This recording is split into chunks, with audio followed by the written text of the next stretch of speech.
waiting for you to say something. Okay.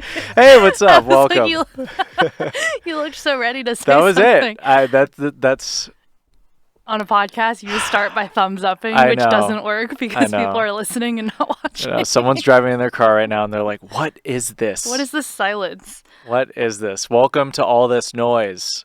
With some noise. With some intermittent chatter and noise. I like when you're watching a Netflix show and it says indistinguishable noise or chatter, you know, as like the sub. Yes, that would be our caption. I'm like, oh, I guess that's what that's what you call that. Welcome to the podcast. Chad Kenney here, Valerie Lee. I'm over here. Hi. Hey, hello. Okay, so we're silly. We had some Krispy Kreme donuts. We're getting a little sugar rush right now. Yeah, I think you're right. I think we are a bit sugar high. But we decided, because this is our first episode with just us. Yes. Not to say it's any less with just us, okay, everyone? We're cool too. I'm just kidding. No, but this is a good opportunity, I think, for us to introduce ourselves a little bit.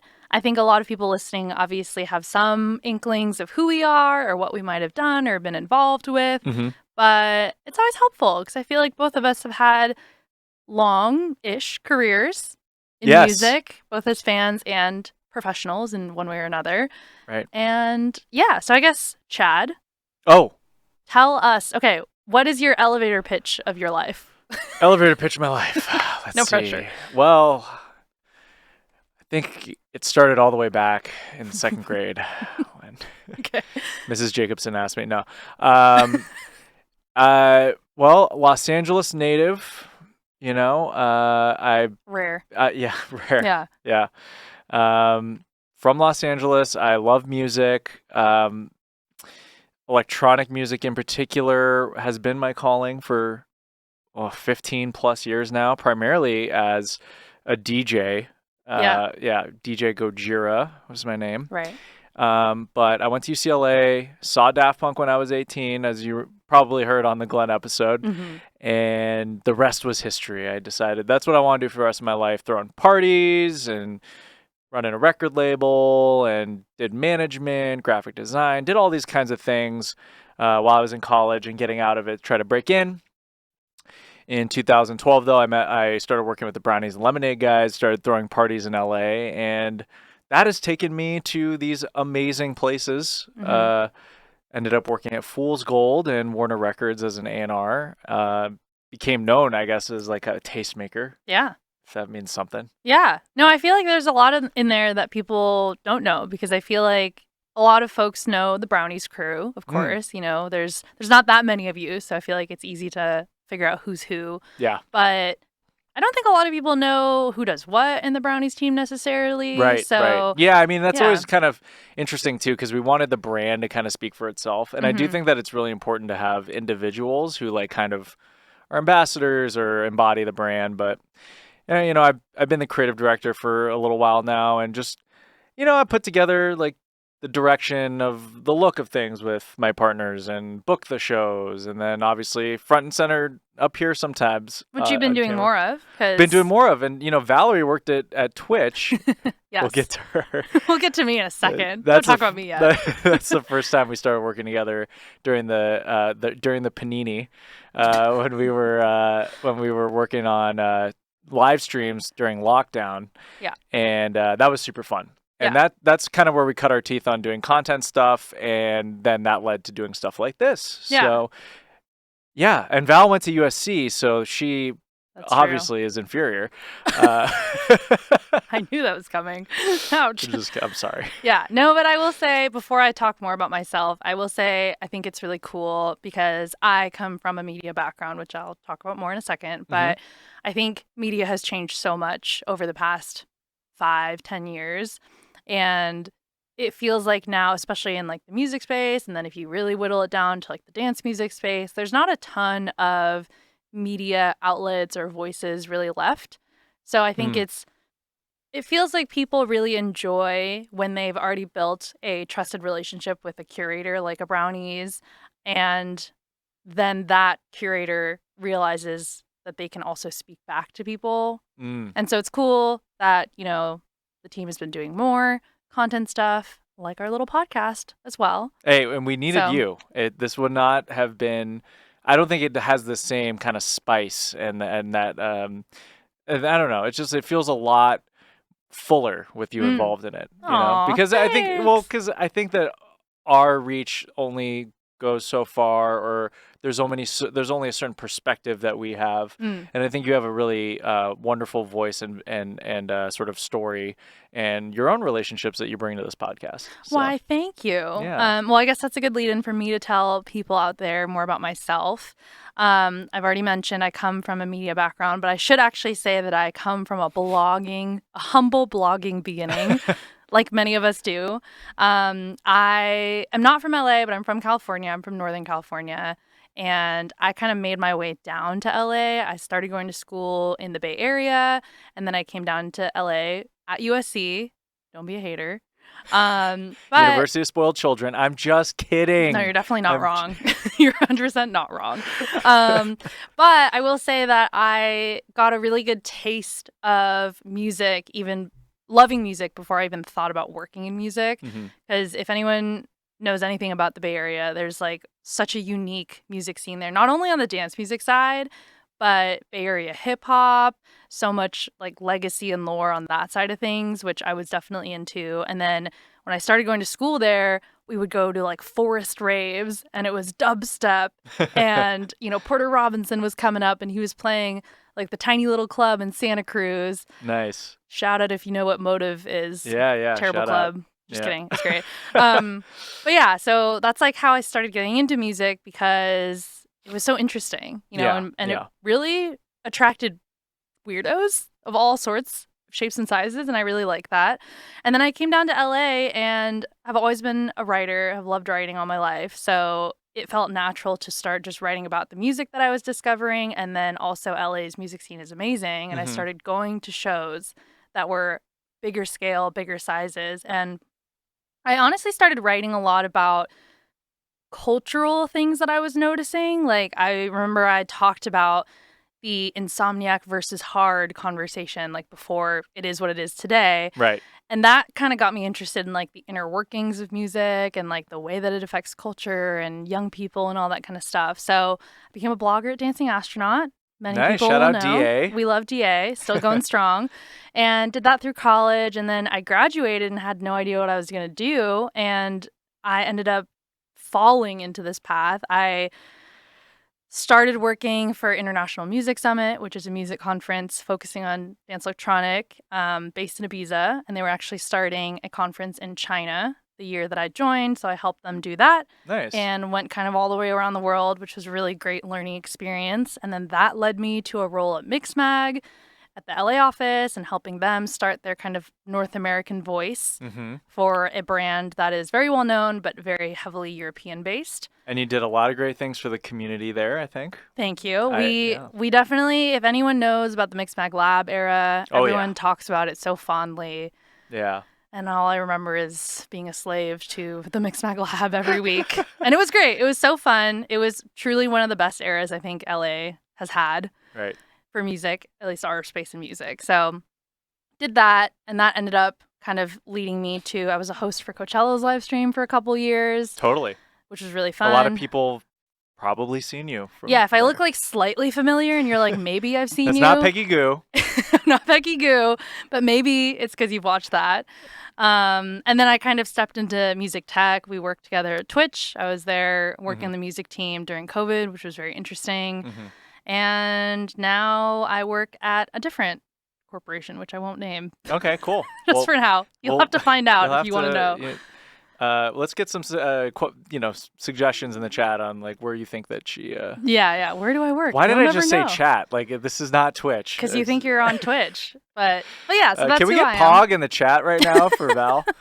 All the podcasters are like, what is he talking about? Can we get Among Us? All right. Reel it back in. Reel it back in. All right. But yeah, that's a little bit about me. And I feel like it's been cool because I definitely came up in the very California scene of loving EDM at its peak. You know, like seeing Avicii, seeing Cascade, all those guys who were really creating the hits that I still love, honestly, to this day. But then getting a taste of like house and techno and getting like a really global perspective from working at Mixmag and kind of traveling the world. So yeah, I think I just have an appreciation for music in so many different shapes and forms. So That's awesome. Yeah. I think that between us, we've really kind of touched upon almost all areas of dance music. Like, have we seen it all, Chad? Have we seen? Do you think we've seen it all? There's quite. Yeah, I think achievement unlocked. Yeah. There it is. Yeah. No, I'm. That is interesting. There's a lot of areas in which you operated in that I never. Yeah. At the house and techno, Vice kind of versa, not I really. think. Yeah, and Yeah. vice versa. Mhm. Avicii and sort of Cascade and stuff. Gonna be honest, not really stuff that I was really into at the time. Whoa. But I missed out. I'd also but I also think I had been. It was like what we talked about on the episode with Glenjamin. Like I was ushered in on that, like when dance music was still related to kind of like rock Mm-hmm. a little bit French. more. Yeah. So when it started to kind of veer into like more pop kind of leaning territory, especially with prog and a lot of that stuff. Progressive house. Sorry, I don't mean to assume everyone knows what I'm talking about. But in stuff like that, it just wasn't really for me. It just wasn't something that I was into at the time. I was kind of going in a different direction that led me more to like where the SoundCloud era was. All stuff that I actually wanted to talk to you about. Yeah. Yeah. But yeah, now that you have a little bit of a sense of who we are. Yeah. The other two people who are talking over your guests. Hopefully you like us still. I don't know. Well, maybe like Val, but I understand if you don't like me. My name is Chad, so it's not. But this is the running joke that this is my favorite Chad. Okay, thank you. The anti-Chad. He makes a good name for most Chads out there. But the one who was prophesized to bring balance to Chad kind. To Chad kind. To Chad kind. No, I wanted to do an episode with just you and I though for that reason, so people get a little bit more familiar. Yeah. I think that we are in service of our guests and our audience, like as the number one thing. We're just interested to talk to people. Yeah. But I think like we also individually bring something cool to this as well. We have lots of thoughts. Yeah. We have so many thoughts. A lot of thoughts. A lot of noise. Yeah, and I actually think that's a great thing to point out, that we come from really different backgrounds and I think have seen different parts or enjoyed, I guess, different parts of music, because that's something that I've always had so many opinions about. I think dance music is one of the most, and I won't take us too far off topic, but I do just want to say I think dance music is one of the most, what's the word? Like, I don't want to say, it's not like cannibalistic, but it's like all the subgenres fight with each other and we're like, no, dubstep's cooler than techno and techno's lame or techno's cool. And it's definitely very fractured. Very fractured. And it's so interesting because it's like people really do come from all different directions. And I've always been of a mind where I'm like, I appreciate all of them. I may not listen to all of them and personally enjoy them for what they are, but I think that as a dance music fan, there's a couple of things that I think we all have in common, which I think we'll talk about in a little bit, like the experience and the way that the music connects you to other people. So I don't know. I don't really know where I'm going with it, but I just hope that people out there, like whatever genre you feel like you come from, whether you relate more to Chad or relate more to me, Team Val. Just kidding. USC versus UCLA. Yes, exactly. North versus South. And oh my God, California, yeah, you're right. not the greater conversation. Yeah, but I hope that this is a great place for all of us to unite. Oh God, it sounds a little like cheesy, doesn't it? Yeah. But no, I think there is. I agree. Yeah. Yeah, because there is. I've referenced it on this pod already, and I'll always allude to it or bring it up, but like the genreification, gatekeeping, and separation of things within dance music to me is like, it's just par for the course, but it's just so lame, especially when you get older. But I understand for younger people and also older people, OGs, that it's something to hang on to because music is so tied to identity. So I can't be reductive in saying that isn't a valid way to appreciate and celebrate your community, your sub-community. And it's great to have passion for what you care about. And I do think all the different little subgenres do have really unique things that make them different from one another. But yeah, anyways, I think people will learn a lot. And I think that's why we like doing this podcast in the first place. Because whether it's someone that we've known for a really long time, a brand new person, or someone really big who like you think you know a lot about, but maybe they like come in here and they tell you some funny things and you're like, whoa, I didn't know that. No, I love that. I think this is where we're going to, I think some myths will be debunked, Ooh. and maybe some minds will be liberated, Ooh. and maybe some drums will be based. Um, Very mystical. Anyway, yeah. So Okay, let's. maybe some bass will be boosted. Yeah, definitely. Definitely. Let's talk about. I've wanted to talk about this Yes. for like a week now. For a whole week. It's been a whole week. Yeah. I just needed to get on the mic. Yeah, I'm excited. It's really interesting because I think my outlook on dance music, look, since 2007, right? So we're looking at 16 years now that I've been front and center, like in it deep. Yeah. And I think sometimes it's hard to identify like what's happening in the moment. Mm. Like right now, there is definitely something happening in dance music that is like it's moving, right? Yeah. And I just want to say this, and then we can kind of get into the topic. But like coming out of the pandemic, there was this weird kind of enthusiasm, but also a fear with going back to live shows, right? Because it was like everyone was just ready to rage. You were talking about it like it was going to be like the roaring 2020s. That was something we talked about on a Twitch stream that we were discussing in the moment. Yeah. But we didn't know what that was going to be like when things opened up again. And then they did. And I and Brownies and Lemonade, we opened several venues. Like we did one of the first big club shows in LA at 1720 with Zoo and Zed, and it was so hectic. Like the thought process of like checking vaccination stuff, is this going to be a super spreader thing? Are people going to behave themselves? And there's all these questions.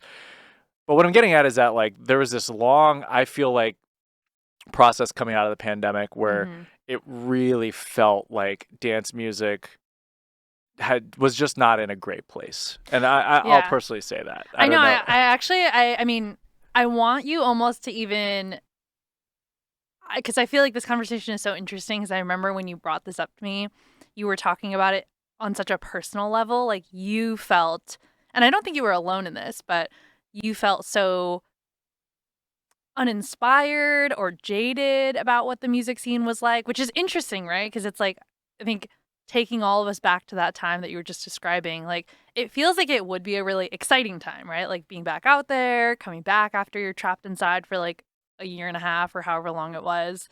And the music felt uninspiring, right? Yeah. That's how you kind of described it.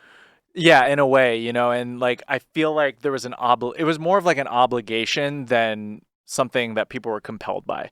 Like for instance, I feel like a lot of people did tours that the only reason why is because they had to make up for lost revenue. Like we were trying to, as an industry, we were trying to cram like 2 years worth of work into like an 8-month span or less. Right. And I think it was just like people were overworked, people were scared or like, unsure. Or things were really difficult, right? Because like you were just saying, like the vaccination thing was tough. Things were really expensive because no one had been making money for that long. Yeah. And touring is really hard for artists, which is a whole different episode. Also, the energy at shows were strange. Attrition rate went up like crazy. A lot of people were just not going to shows. Like they were buying tickets, like sold out, but like 20% of people just wouldn't show up. Right. I heard about a show at Brooklyn Mirage main stage, completely sold out, and like 1,700 people didn't show up. Crazy. If it's like a 5,000 person show and 1,700 people don't show up, you visibly see it, even though it's sold out. And so a lot of artists were like, whoa, this is kind of like weird. Like it didn't feel, and also let's keep in mind, Coachella didn't happen for 2 years in a row, which was like, that was to me one of the craziest things. I'm sure for you too. It was like, what? This thing that every year signifies the beginning of summer. It's gone. And then also EDC was in October. Right. And I think, a lot of people felt like it didn't feel like it was the authentic, like the real thing for a minute. And I know I will say, last thing I'll say about 2021, for me, it was one of the hardest years, both personally and career-wise. My mental health took a really hard toll from that jump from 0 to like 110. Yeah. However, even though I've been saying that I felt like dance music as a whole was contracting, the streaming numbers didn't really indicate that there were any like superstars on the radio anymore.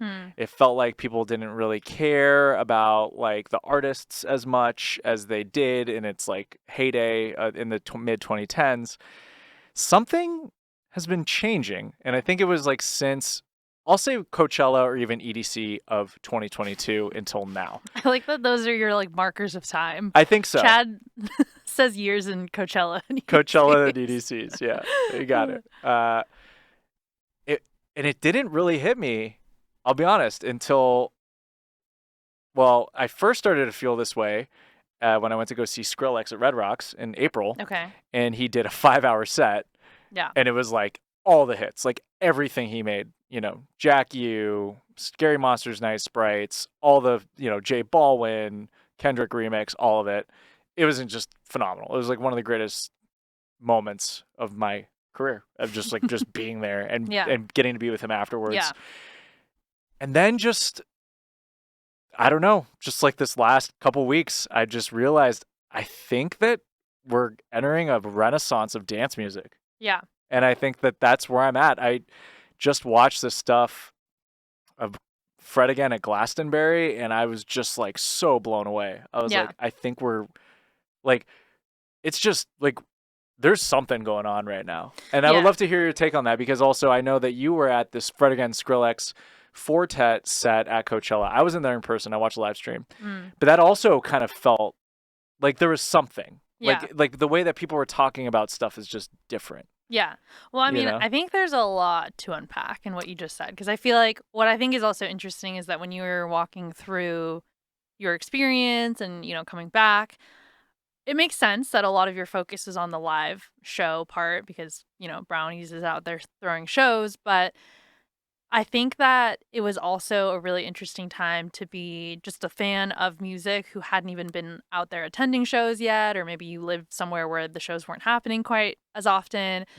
Because I think it's true, right, that dance music specifically is very experience-based, and it's really hard. Like, I think we all tried our very best, like listening to all the Twitch streams and being on Zoom and getting together in little pods or whatever to be like, we love this experience. But I think it also, I would definitely bet that it affected a lot of artists in the way that they made music, because it's really hard to like make dance music when you're like, I haven't been to a club or at a festival or been with my friends to actually experience it for a while. Yeah. And it certainly affected affected dance music that was released during that period. Yeah. Didn't really get the reception that it would have had it been played in a live setting. Right. One thing that comes to mind is the Lady Gaga album, Chromatica, which I thought was just like a banger, but just didn't get a tour. Are you a Gaga stan? Honestly, no, but kind of a little bit after that album. Okay. Anyway, continue. Yeah, and I just think it's worth noting, because I remember on my side, like that was something that I felt strongly about, where the music part of it was tough. And like obviously not being able to go to shows was hard, but like even just enjoying the music felt really different. Yes. Like it was a lot of like revisiting old favorites and like listening to maybe different genres of music, honestly, and taking a break from it for a while. So yeah, I think that part was important. But I do think this renaissance that you're talking about, because I think I'm fully in agreement with that. I think it's been a slow build for a while.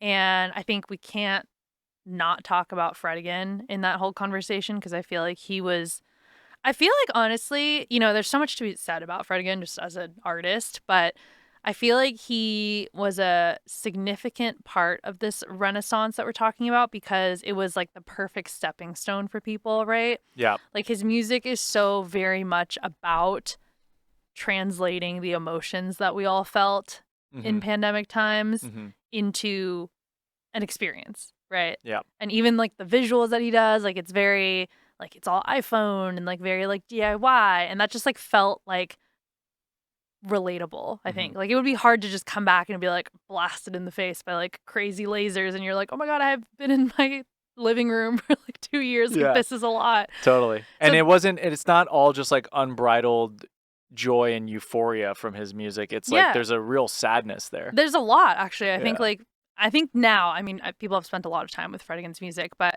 like there's a lot of sadness, and I think he's talked like in bits and pieces about the grief that he was kind of like experiencing. So I feel like that was all very well translated. Yeah. But and then okay, finish the thought, and I no, have no, a no, no. question. What were you gonna say? Well, I was gonna say, so what was it like when you were there for this headline set where they were kind of filling in and saving the day, and like, there was like this, it felt like a overwhelming, this is what I always say about the audience response. The audience narrative was like, this was one of the greatest moments in dance music. But I feel like you had kind of like maybe a little bit of a different feel. And like, you understood the importance, but Yeah. is it like, we're just so, is it like we put a lot of emotional investment in people like Skrillex and like what it means to us symbolically more than just like the actual musical part of it, or even like, because for me, I'm like, oh, they're just up there having fun and doing something, but I wouldn't say that like compared to like Fred again at Glastonbury, these are like two different things, you know what I'm saying? But I understand that symbolic stuff is also important, in a way. I mean, I think that performance is a really interesting one because I think it is really different than each of them individually, like as artists and what they've done, and especially like recently what they've done.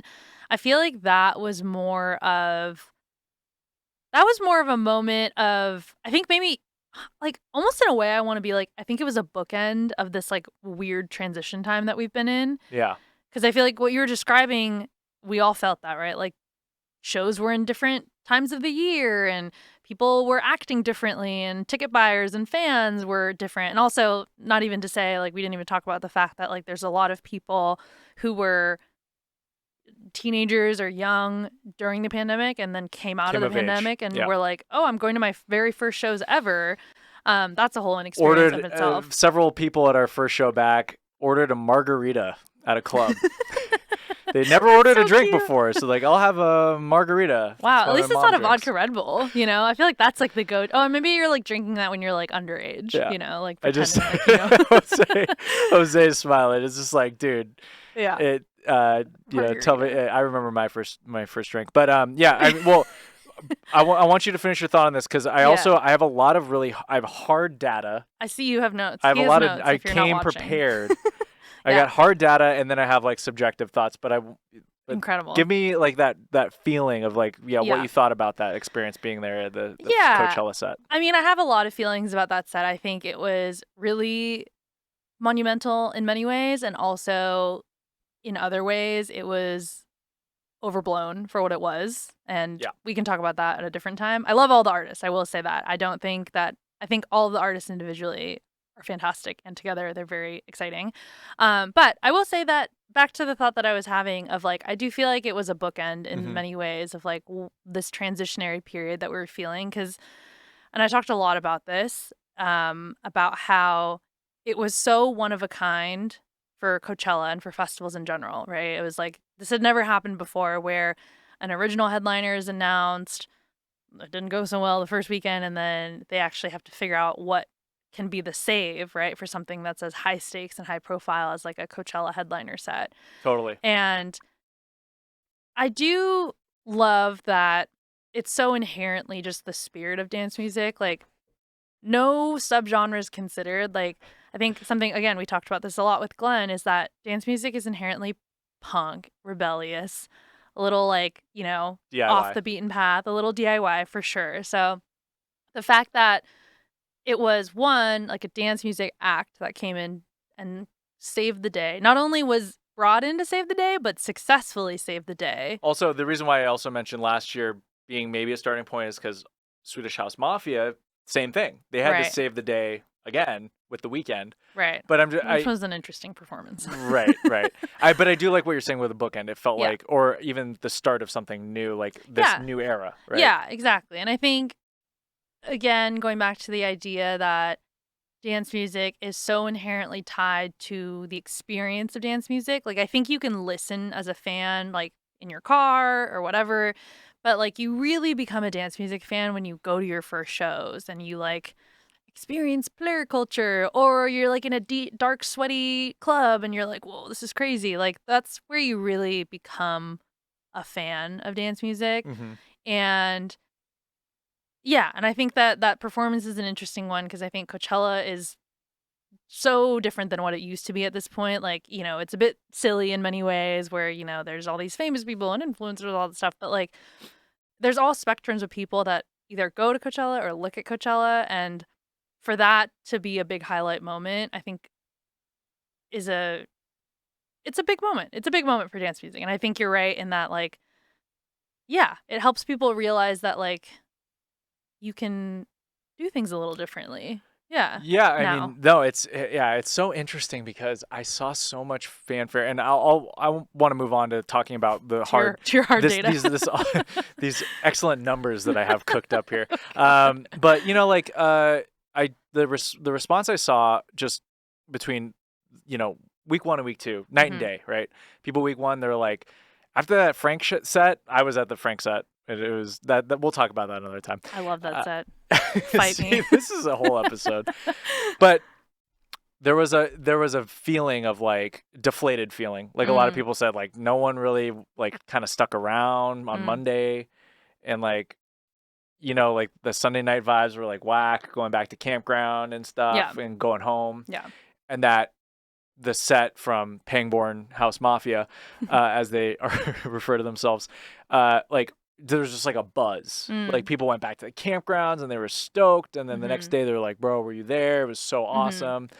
And I think that's what dance music kind of can create, in those moments, that it doesn't have that same weight that like something as serious and important as a Frank Ocean set needs to be. And I feel like also, just to like finish up that thought, also is like not even talking about like the actual set itself. Like there's a lot actually in the set itself that supports what you're saying, because it wasn't a polished set. Like even like a act like Swedish House Mafia, like when they do headline, like they're playing their big hits, they know exactly what they're playing, but like the trio really played kind of whatever they wanted, specifically Forte, as we know. Like he was playing Taylor Swift and stuff, and it was very bizarre, I will say, but also like cool, because who else is gonna do that? Like not that many people are gonna do that with that opportunity. But anyways, and that is the goodwill it generated, because it did feel like someone had said the highest level of like 3 dudes DJing on someone's kitchen counter at an apartment party, Yeah.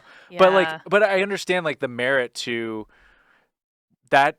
Leads me to my point of like, I feel like now we're getting into this era of dance music where it's like we're going back to like where it started, like this really simplistic kind of, but there's so many different layers. There's like the simplicity part of it, but even at the highest levels, like you're seeing people who it's like their production needs to be extremely stripped down now, and they want to be in the crowd in a 360 layout, in the round, as many people on stage as possible with the people. Yeah. Chris Lake and Fisher, they just had a ton of people on stage and some lights, we're going back to like simplicity in a lot of things. Yeah, which is always the case, right? It's always cyclical. It always swings back the way it came. So I feel like we literally were at the peak of like things being so overproduced, over commercialized, which is funny because like dance music is always seen as like the black sheep of music genres, I think. Yeah. But it's funny that like still in our most commercialized sense, like we still were the black sheep of music. But anyways, I feel like we swung so hard that way that people were just like over it. Yeah, and that is when what a lot of people said, when the bubble burst. Exactly. So let's talk about some of this stuff. So all right, he's referring to his notes now. I'm ready. I don't know if you saw this, but it just recently came out that global dance music revenue in 2022 was $11.3 billion, which, according to the report, the global dance music industry grew by 34% year on year to 11 billion, 16% higher than pre-pandemic. Now, one of the things that's interesting to note is that streaming, I think one of the areas in which we felt like dance music kind of regressed was like we weren't getting as many like Chainsmokers, Marshmello, Zedd type artists on the radio like in the peak. I feel like the bubble burst around like 2016, and then from 2016 until now, it's been kind of like a little stagnant.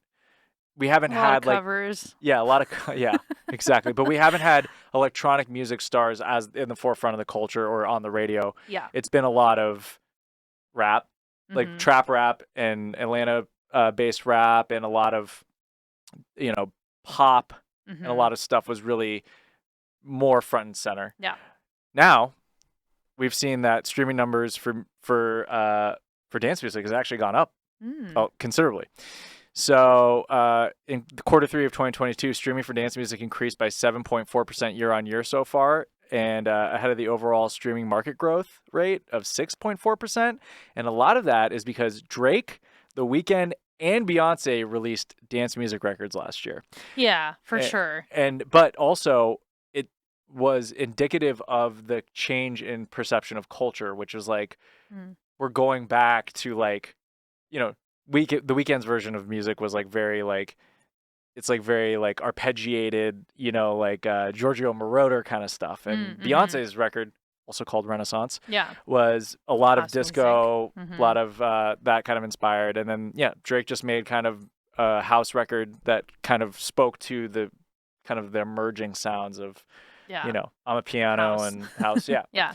So anyway, what I'm thinking here is that we're not getting like those like insane kind of like crossover artists going from dance music into the mainstream again. Like we have to give Zed at Eminem's commercial or whatever, but like the entire pool has just like widened so much, like, and it's so deep now that there's just that's one of the reasons why I think we're living in such a amazing time for dance music is because there's just so much to draw from. What do you think of when I say that? Yeah, I mean, I think that's 100%. I mean, when you were reading through the stats, the first thing that I thought of was Beyonce, and I feel like there's so much to unpack there also, but I think it cannot be understated the impact of an artist like a Beyonce and a Drake deciding to put a light on house music, dance music, especially for fandoms that are probably unaware and have no idea who some of the people that they collaborated with. Like, they don't know who Honey Dijon is. They don't know who Gordo and Kind Music are,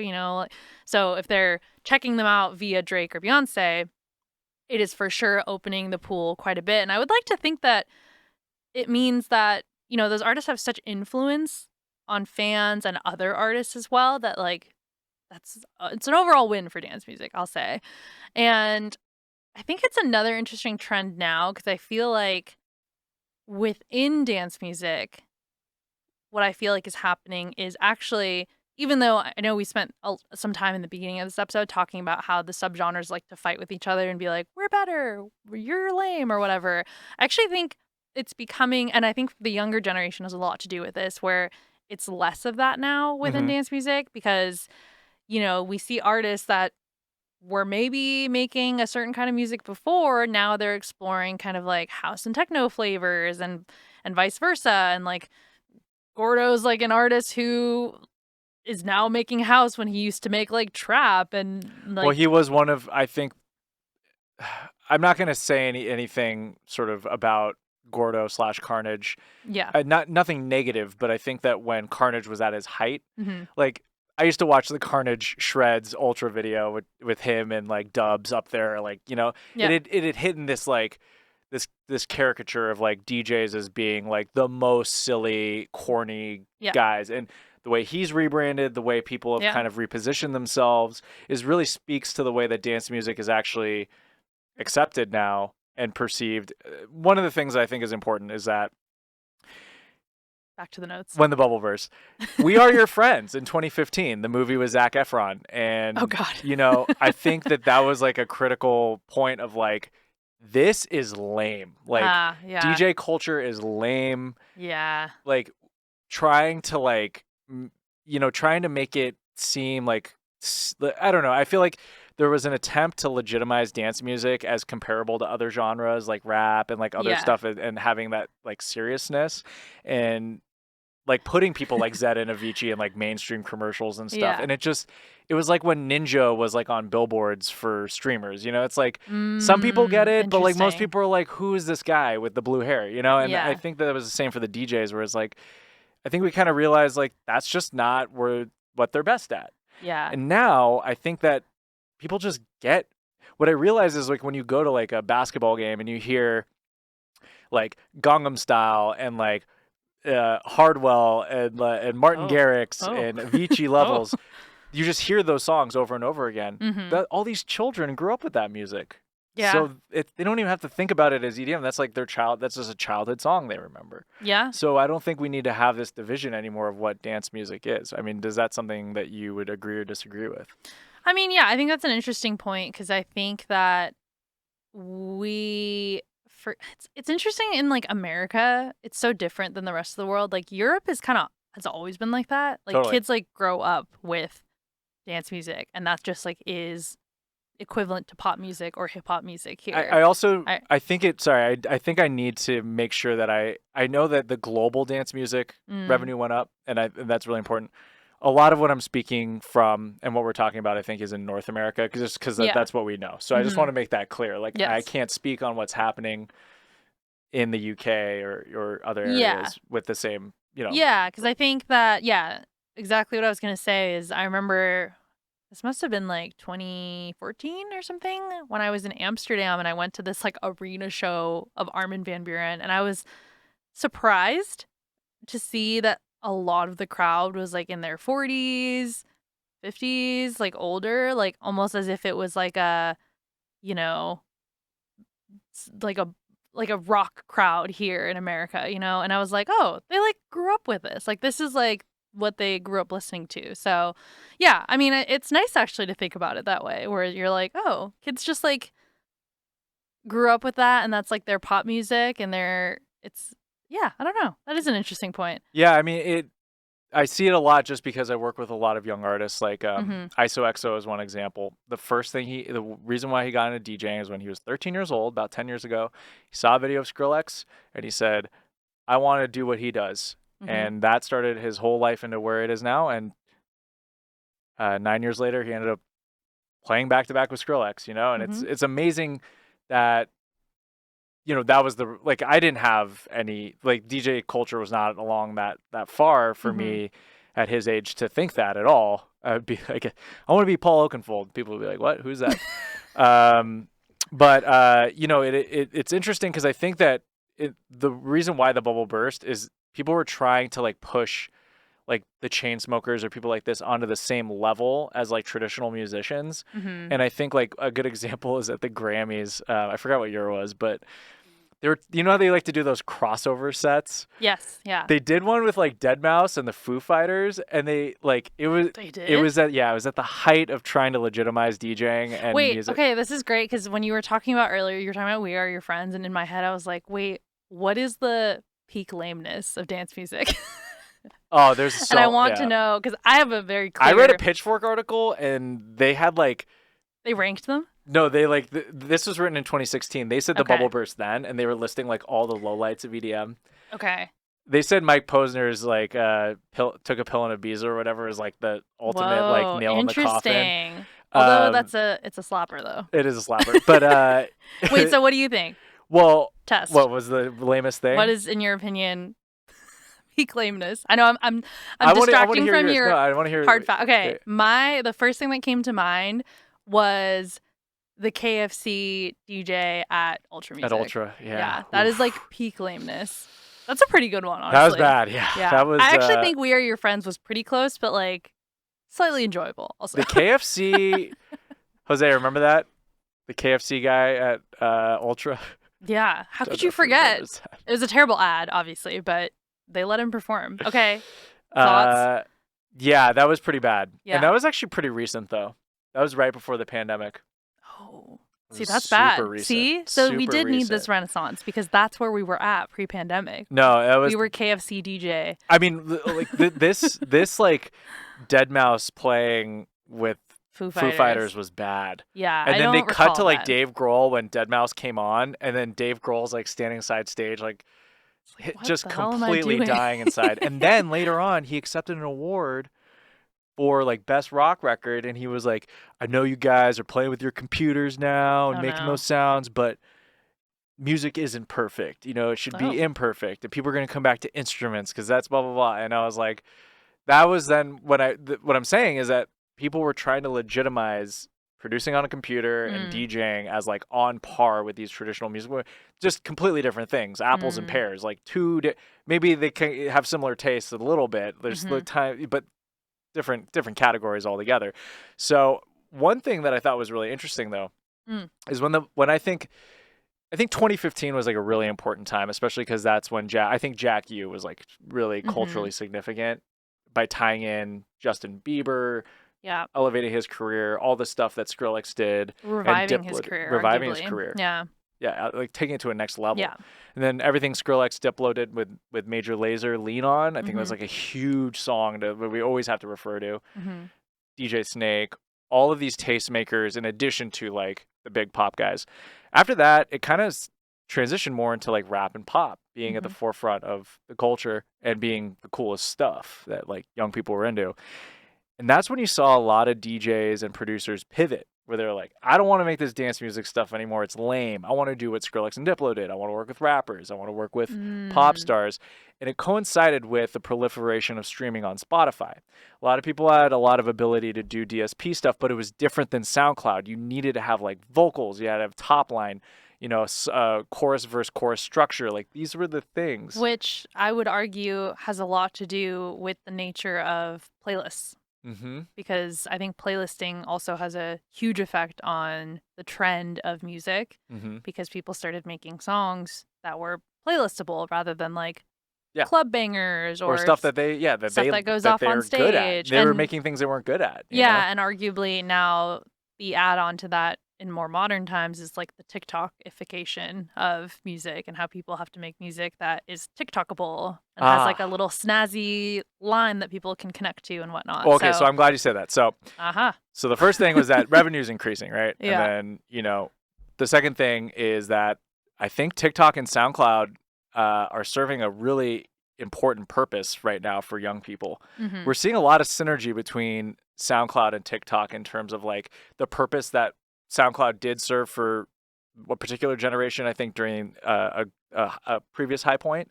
And now TikTok is kind of acting the same way, but a lot of people on TikTok use SoundCloud as well, young people. It's very correlated. So I think that that's another thing. And you know what's really interesting?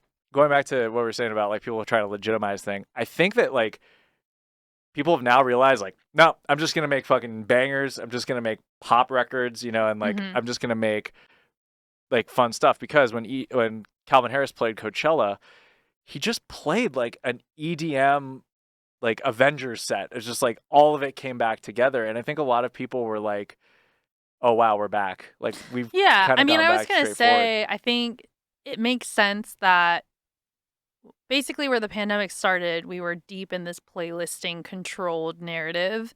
And then we were trapped at home. So what we had was TikTok, right? So that makes sense that people were then suddenly like, oh, TikTok gets to decide how the music trends go. But I think that's, again, back to, your original point of this renaissance. Coming back to the live experience is really important, because I think that's why we're seeing the trend now that music has to be more about the experience. Like, I actually think the TikTokification thing is starting to fade away. Like, I think it's still there for sure, especially for more of like the pop music side of things. But specifically for dance music, like there's a big reason why Tale of Us and like Afterlife is like the hot new thing, right? Because they've been doing that for a long time. They've been making that kind of music for a long time, and it hasn't been as popular as it is now. And it's because they made all these crazy visuals and people saw it on the internet and they're like, I have to go see that in person. Eric Prydz, exactly. So and that's another point that I have. The revenue growth is mainly live events. And the thing is I guess from where we're sitting, Brownies Lemonade, like we've been selling like, tickets, which was something that we weren't really doing 100% before.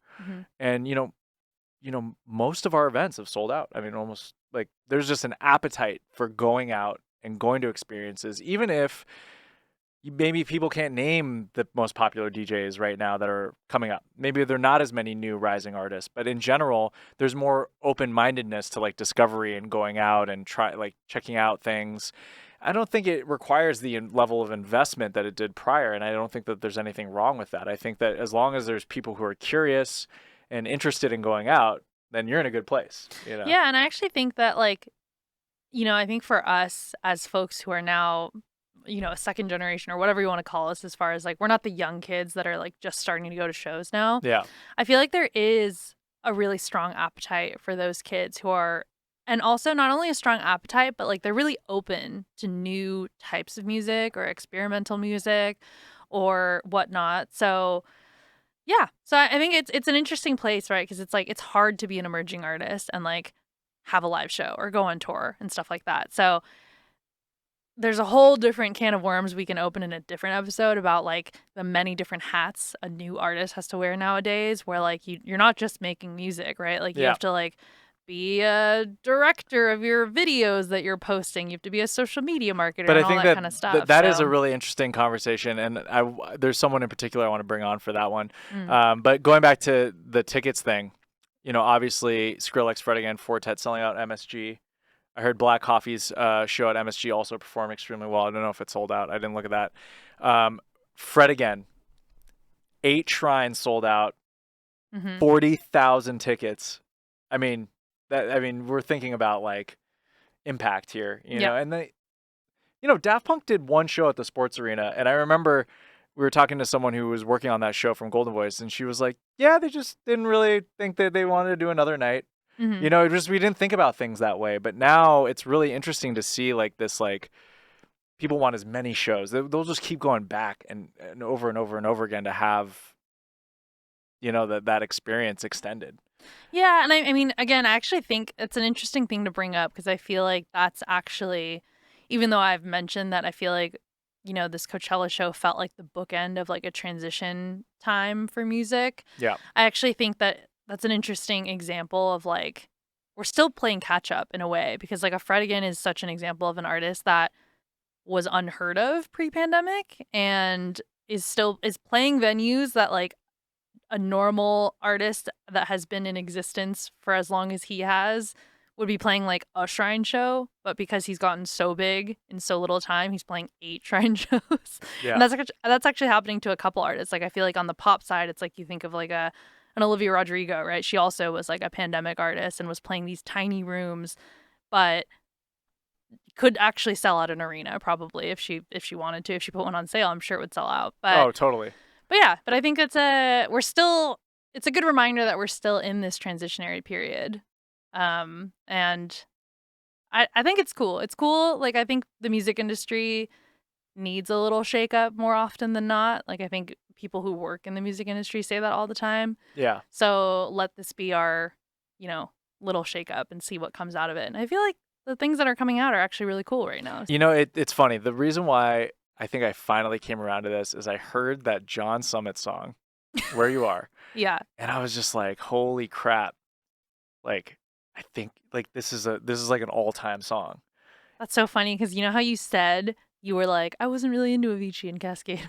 No, but that's what I'm saying. It's like I don't know if it's having your Avicii and Cascade. Well, because I don't now. think it's for me, you know. But I had that same feeling as when I heard I heard Levels for the first time. Levels or Martin Garrix's Animals or you know. But there's like real like that's a real rave like Like and so that's a grab your friends and cry. Oh, totally. And we couldn't do that when we were on Twitch. You know? It's just like a really exciting time. So I think that there's like this, maybe there's this kernel of this idea but I think we're seeing some roots. Yeah. You know? Well, I'm happy that you're excited. I can see the excitement on your face. I was out. She saw me by the second episode of this podcast. So I was like, I'm retiring. I'm gone. Yeah. And I think that's good because I feel like, I mean, yeah, I feel like a lot of people can relate to this where you spend too much time in a space. You start, I mean, again, everything's cyclical, you know, you'll have a moment where you're like, oh, I'm kind of bored of this or like things don't feel exciting. So whether it's actually going back to the live shows or if it's the music or if it's the combination of both, like I do think there's something out there for everyone right now, which is great. And I feel like if you are feeling how Chad was feeling before, like keep digging or try, like, you know, go on the SoundCloud and like go on the weird TikTok sounds and like find those people because they're for sure out there. So I'm excited. It's nice. Go out to a show with your friends. Yeah, hug your friends. Just do it. We did this two-night show, Rattleship in Alameda in the Bay Area, and I won't say too much about it except like just seeing some of the experiences people were having, just walking around. It's just like, you know how hard life is right now. And that the fact that like people can find I'm so honored, obviously, that it's at our show, but at any show in general, they can go out with their friends and have these like moments of just pure bliss where they can kind of just forget about how difficult things are.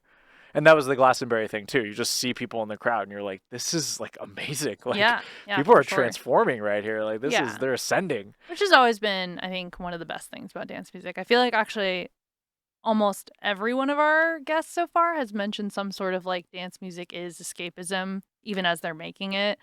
So I think that 100% translates for myself as a fan, you as a fan, everyone out there. So well, there you go. Well, so this ended up being kind of positive. I don't know.